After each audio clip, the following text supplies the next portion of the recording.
Yo, YouTube, what's going on? It's your boy Stiff Lauren. We back at it with another one. So this is how we're going to get straight into it. Now, this one is probably going to be one of my more controversial videos because I know this topic right here, people can debate all day fucking long. And I'm going to be honest with you. Everyone has an opinion on this. But I'm going to tell you what I know. And if you agree with it, that's on you. You don't have to agree with it. At the end of the day, I'm not saying I'm some fucking super magician expert. You know what I'm saying? I just know what has been working for me, and I know what has been working for a lot of other artists across the world. So, should you run ads when you're running Facebook ads, YouTube ads, Instagram ads, should you run it internationally? Should you run it domestically?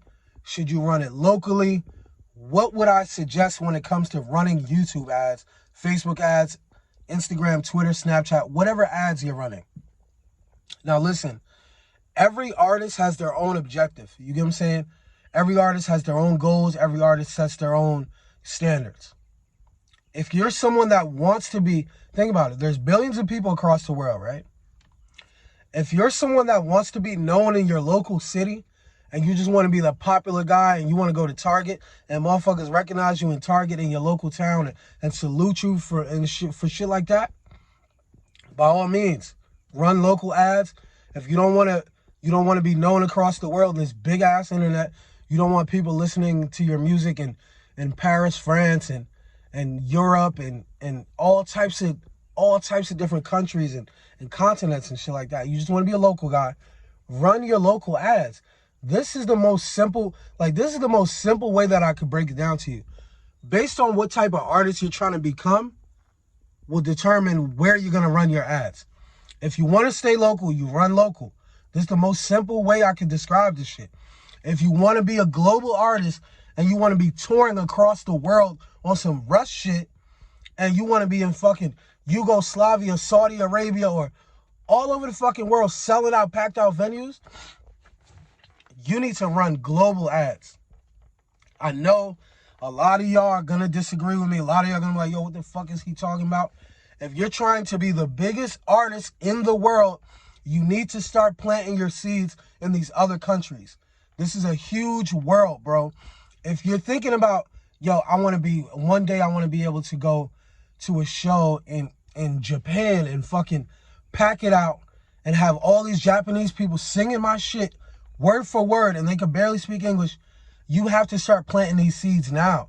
Because these seeds are going to eventually grow into a fucking tree later on, but you need to set those initial seeds. And what I mean by that is, say for example, you were running an ad, right? And you had, say, 50 countries on there, right? And in each one of those 50 countries, you had one, just say one, we're going to start with one. You had one super fan that's super on your shit, that's listening to everything you make. He's buying your merch. He's doing everything, right? This one person tells another person, that tells another person, that tells another person, and that train keeps happening. One person tells another, that's two. Two people tell one more person each, that's four. So one person can initially, you can start off with one person and end up getting 100 fans out of this one person. Because this person is advocating for your music. He's going all over the world telling everybody bump your shit. Every time he goes out, every time he's in the car with his friends, every time he's in a smoke session with his friends, every time he's in the studio, he's putting people on your music. So the thing is, when you start setting these seeds internationally, these seeds are going to eventually grow. Like that one seed that you planted in Japan, now you got 100 fans in Japan. That one seed that you planted in Europe, now you got all of Europe fucking with you. That one seed that you planted in Russia. So you have to start planting these seeds now. If you're trying to be a touring worldwide fucking artist, these people need to start fucking with you now and allow the word of mouth to start happening for you right the fuck now. So depending on what type of artist you're trying to become, if you just live in your small town, you live in fucking New York City and you just want only people from New York City to listen to your shit, go ahead, run your New York City ads. You're going to be lit in the city. And then guess what? No one's going to know you in the fucking world and you're just going to miss out on a shitload of streams. You got to think, people aren't even fucking performing anymore like that. Think about, when's the last time you even had a performance? Think about it. All these rappers and shit like that nowadays, we're not even performing as much as we used to. So what do you think is the smartest form of execution right now? Streaming, bro. Streaming. Motherfuckers can stream your music from all over the world, but you gotta give them the chance. So it depends on what type of artist you're trying to become. If you're trying to go global, if you're trying to be the biggest artist in the world, you have to start planting these seeds now. The crazy thing is, once you do run these ads to these other countries, you won't really feel the result because everybody's so far away. These people won't always message you on Instagram or tell you how much they fuck with your music because they're all so far away. So you feel like it's nothing happening, but trust me, it's something happening. You're planting those seeds, bro. You gotta plant them shits right the fuck now. And I'm telling you, months later, next thing you know, you got, imagine if you were to have 100 fans across 50 countries, bro. That's hella fucking fans. And the thing is, you gotta stop limiting yourself. Like, think about it. If you have an option to reach 20,000 people, or you got an option to reach 1 million people, and we're playing a digital streaming game, what the fuck you think is the smartest choice? Like, people want to debate this shit all day, but I'm telling you, if you're trying to be a fucking mainstream, super huge, big ass artist, you need to run your ads globally. Don't let nobody tell you different.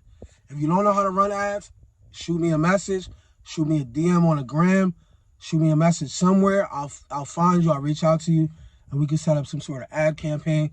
If you don't want to do an ad campaign and you want to just get the knowledge from it, we can set up a consultation. It'll be an hour. I'll teach you everything you need to know about ads. I run really low cost ads. My ads are, when I tell you, I'll reach millions of people for the low because I'm super targeted when it comes to ads. I'm not just targeting fans of people that look like me. I'm going to behaviors. I'm going to occupations and really digging down deep. And that's the way it works because the sharper your targeting is, the more people you're going to reach. But, you know, that's a deeper conversation for another day. But just to get straight into it, man, like I said, based on how big you're trying to be, you know, that'll determine where you should run your ads. But if you're trying to be the next big shit and you're trying to compete with Drake and all these other big motherfuckers, you got to run your ads everywhere. And you want to know some real shit? I'm going to tell y'all a secret right here, right now, because I give game on this channel all the time. International people are way more receptive to unknown artists than Americans. And that's going to be some real shit. I'm going to have to keep it a being with you. Because the thing is, no offense, they don't really know whether you're some unsigned rapper or not based on how fire your shit is. If your shit is industry standard, they're going to believe that you're already in the industry. So you could kind of manipulate them a little bit more, not to sound fucked up. When I say manipulate them, I mean like make them kind of believe that you're a little bit bigger than what you are. So the international audience is a lot more receptive to unknown independent acts, especially if you're super fire. When I tell you, they will fucking pass your shit all over the world. I got fans all over the world. And the thing is, I've been doing that shit because I've understood that we're playing a global game. It's your boy Stiff Lauren. If that ain't a reason to subscribe to this motherfucking channel, I don't know what the fuck is. Peace the fuck out.